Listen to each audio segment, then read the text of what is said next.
In the past 3 weeks, we've had two losses in the spiritual warrior community.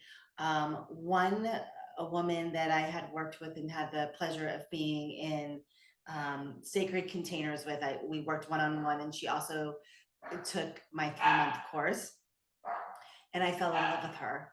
Like, truly fell in love with her. And she received a cancer diagnosis and passed very, very quickly.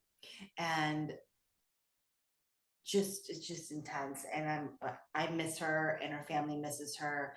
And so she is now on her journey. And then another woman passed who what I was in a sacred container with her for 3 years. The first one was through a leadership program where I was a coach, um, a transformational coach, and I watched her go through her transformation, and then I was her captain, and she came and coached on my team, and then she joined my 3 month group, and then she joined the spiritual warrior 7 month group twice. So she was with us until she took her last breath in our group, in our community.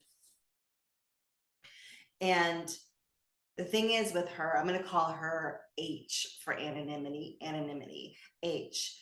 She, not like N, the first one. N didn't have much time processing it. It just happened so quickly. But H was living with stage 4 bone cancer for years. And the thing is with her, you would have never known it. She never lost her hair in chemo because she did like a treatment for chemo. She didn't lose it when I knew her, but she did a treatment, like an ice treatment, and she never lost her hair. But it wasn't even that. She had this vibrancy, and she had this joy, and she had this light. And the trainers of the program often referred to her in like awe because she just showed up. She showed up to the groups in generosity, in love, in light, in laughter, and she was incredible. Not one time did she ever hold the vibration of a victim. Not one time. Not one time. She's inspiring. And as the spiritual warrior sisters and I are processing this is what I'm hearing over and over again, just like how much she taught us about just showing up and not being a victim to your circumstance, and being a light and being generous in every moment, and even when you're sick. Incredibly awe-inspiring. And there was a moment, I'm not going to go too deep into it, but there was a moment in her training when she was going through transformational training, when it was like known on throughout the team that she had stage 4 cancer. And the trainer said, and I'll never forget this, like, any of you who are sitting around bitching, complaining, playing small, assessing, being judgmental, not living to your full potential, he said, F you. Because here was a woman who was sick, had 2 kids, and showed up big until her body couldn't do it anymore. So inspiring. So, these platitudes that we hear, like live your life to the fullest, life is now, don't take life for granted, be in gratitude. Do you really feel them? Do I really feel them? Do we take them to heart? Are we listening? Are we paying attention to those around us that are leaving the planet too early, or even leaving the planet on time? Are we learning from the life that they led? Are we taking these things to heart, or are we on to the next thing? Are we playing small? Are we complaining? Are you complaining, assessing, being a victim? Or do you live your life to the fullest? Do you take chances? Do you show up? With H, she did transformational leadership, and then coached, and then took spiritual warrior courses when she was really sick. It's so incredible. I know a lot of people by proxy or just by knowing them that even to their last breath, they won't do anything to change their way they think, the way they show up. They're so stuck and committed on being small, on being right, on being holding back, complaining, all of it. I'll tell you this, and this is just one thing I'll say is I've talked to a lot of people like all over the world all the time. And more than a handful of times, I've gotten on calls with people, Zoom or on phone, and I'll say, hello, nice to meet you. And the first thing they'll say to me is, they'll tell me all of their ailments.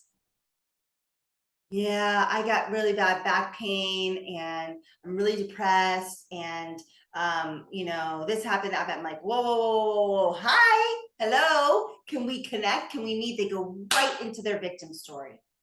And here's what I know. Here's what I know. I've been doing this work a really long time. And when people leave that with the victim story, they are often so addicted to being the victim. It's like one, I generally cannot support them unless they're like willing to come out of that victim place. And two, it becomes like an identity. So if that's you in any area of your life, I urge you to really look at that. And if this is triggering you, then you might be one of those people that are in certain areas of your life, you're playing the victim. And so I wanted to share with you the legacy of H, because she did not play the victim until her ever. She showed up and she was generous and she took chances. N was an incredible woman. She showed up in her life too. She was amazing. She just didn't live with an illness as long as H did.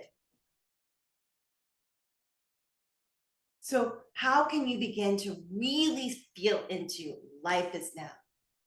How can I begin to really feel into that? Life is now, every day is precious. Start living your life, be seen, be bold, be brave, take chances, heal, stop hiding, stop complaining, stop assessing, stop bitching. And I miss her. I miss them both so much. So I have been kind of like in a kind of grieving. But here's the thing. There's a couple of things I've let slide in the last couple of weeks, like just kind of like things that I just haven't been on top of things as much. But here's what I have done. I've shown up for my clients, for my family. I still do the things. There's some things I'm like, I'm going to wait on that. I'm just going to take some time. So my point in sharing that with you is, again, I'm not going to, we don't want to use other people's things so that we can go into a deeper hole with ourselves. It's not grief. Grief is feeling, for sure, taking time, taking baths, taking walks, crying, processing, but not feeling sorry for them or for us. So much to learn if we're open and willing through another's passing.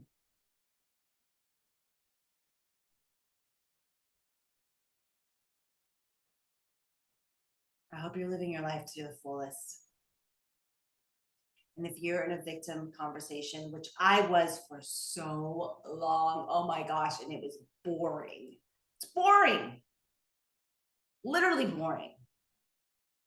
And no one, I gotta say my own self, my own story. I'm like, I'm so attached to my wounded story.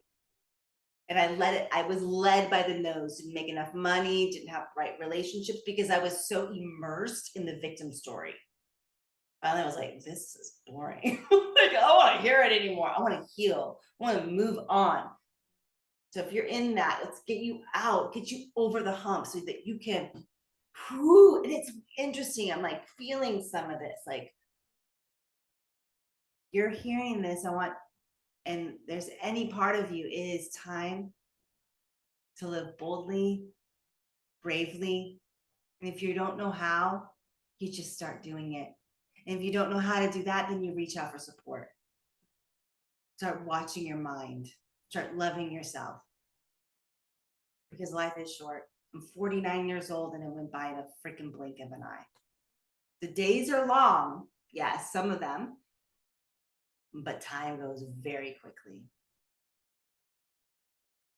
All right. There's a lot coming our way here in the world coming up. People are leaving the planet right now. It's big changes coming. And the more that you can be in your heart and know who you are and return home to yourself, the easier it's going to be. I promise you. I promise you. So the real work begins now. All right. My name is Beth Osmer, and I will see you on the next video.